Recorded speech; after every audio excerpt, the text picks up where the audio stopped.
Hii ni Mtoro TV. Na Hajati, uzinduzi huu wa dua ambao umefanyika leo itakwenda kwa muda wa siku 3. Huu ukiwa ni mwaka wa 2 sasa. Labda kwa upande wako, umeona kuna utofauti gani labda mwaka jana kama Mungu alikujalia uliweza kufika hapa na mwaka umeona kuna utofauti gani wa hiki ambacho anakifanya Mufti na baraza lake? Tuanze na jina lako. Naitwa Mwantumu Bakari Mahiza, mwenyekiti wa kamati ya dua ya kitaifa ambayo inaandaliwa na Baraza la Waislamu BAKWATA. Dua hii imeasisiwa na Mufti kwa ajili ya kuwarehemu viongozi waliomtangulia na mashehe ambao wameacha athari chanya katika dini yetu ya Kiislamu. Aidha, kwa mwaka huu imekuwa maalum kwa vile tumetengeneza utaratibu pia wa kuwaombea viongozi wetu wa nchi na kuiombea nchi amani na utulivu.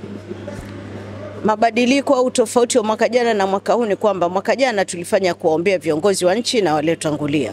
Mwaka huu tumekuwa na madhumuni matatu au malengo matatu, kwamba tunaombea viongozi wetu waliotangulia mbele ya haki, tunaombea viongozi wetu wa nchi na tunaombea nchi yetu amani na utulivu. Kama tulivyonukuu kupitia Qur'ani tukufu, Mwenyezi Mungu anatuambia niombeni nitawapa, na amani ni tunu. Na sisi tunamwomba Mwenyezi Mungu Allah Subhanahu wa Ta'ala aturuzuku amani.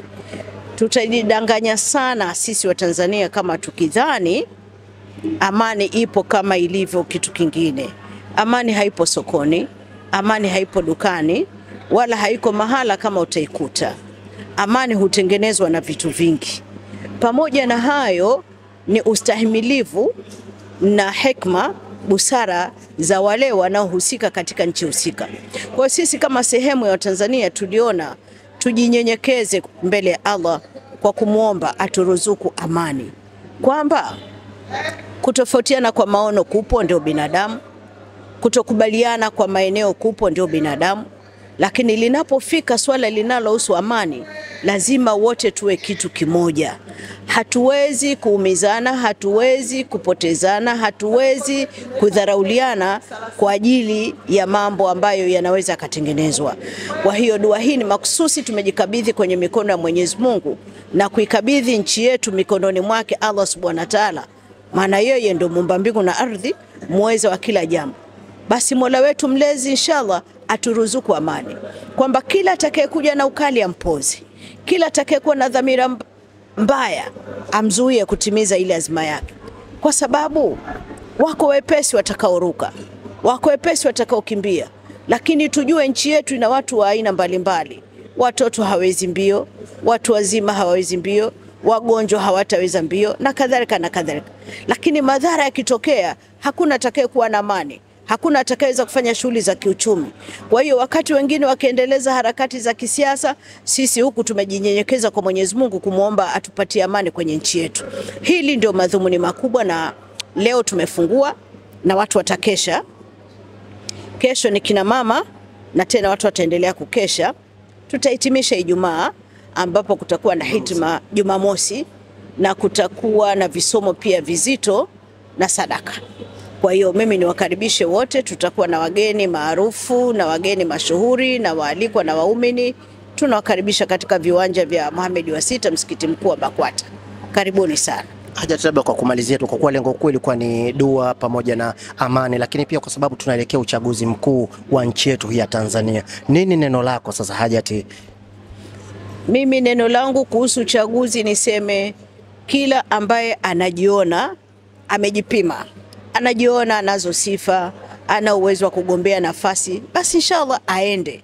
Lakini kwa wale pia watakaokwenda, endapo riziki haitakuwa upande wako, basi mshukuru Mwenyezi Mungu, maana akubali matokeo, kwa sababu Mwenyezi Mungu humpa mtakaye na humnyima mtakaye. Humpa mtakaye kwa sababu na humnyima mtakaye kwa sababu. Binafsi mimi ni mtu mmoja ambaye naamini jambo nikilipata ni lenye kheri, na jambo nilikosa na nashukuru. Najua pengine huku kuna shari na Mwenyezi Mungu hataki niende kwenye shari. Kwa hiyo wawe na imani za Mwenyezi Mungu kwamba kupata ni majaliwa na kukosa si ujinga. Kwa hiyo tusitumie nguvu kubwa sana kwenye kutafuta madaraka, tusitumie rasilimali nyingi sana kutafuta madaraka. Turudi kwenye vitabu vya kiimani. Mwenyezi Mungu humpa amtakaye.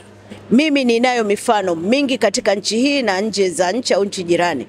Kuna waliotaka madaraka kwa nguvu kubwa na walikuwa na uwezo mkubwa, lakini kwa kuwa Mwenyezi Mungu hakutaka kuwapa, hawakupata.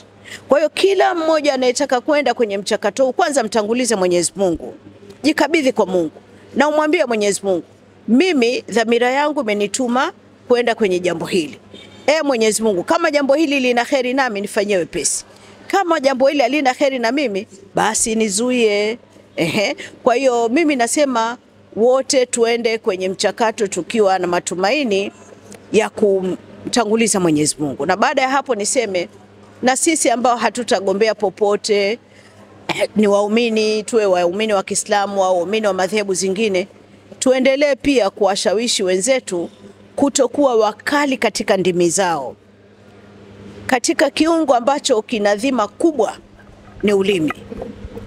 Ulimi unaweza kwa kutengenezea amani. Ulimi unaweza kwa kupotezea amani. Kwa hiyo tutunze sana kiungo chetu hiki, ulimi. Jambo likisha toka limetoka.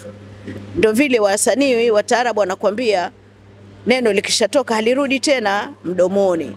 Basi kila tunapoongea tuongee kwa hekima na kwa kumtanguliza Mwenyezi Mungu, na tuwe na lugha ambayo itapendeza watu badala ya kuwakirihisha watu. Tuwe na lugha ambayo itawashawishi watu badala ya lugha ya kuwagombanisha watu. Nishie tu kwa kusema kwamba ni lazima kuanzia sasa na tunapoendelea, kila mmoja wetu kwa imani yake amtangulize Mwenyezi Mungu. Amani ni kitu ambacho kikipotea hakichagui. Vurugu ni kila mahala.